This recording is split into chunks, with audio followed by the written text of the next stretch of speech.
ప్రజాభవన్కు భారీగా తరలివచ్చిన డిఎస్సి 2008 బాధితులు. తమకు ఉద్యోగాలు ఇస్తామని ప్రభుత్వం కేబినెట్లో నిర్ణయం తీసుకొని ఏడాది గడిచిందన్న అభ్యర్థులు. సెప్టెంబర్లో సర్టిఫికేట్ వెరిఫికేషన్ పూర్తయిందని, దాదాపు 5 నెలలుగా అపాయింట్మెంట్ ఆర్డర్ల కోసం ఎదురు చూస్తున్నామన్న అభ్యర్థులు.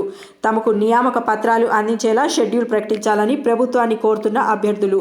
రాష్ట్ర వ్యాప్తంగా 1399 మంది అభ్యర్థులు ఉన్నట్లు తేల్చిన ప్రభుత్వం.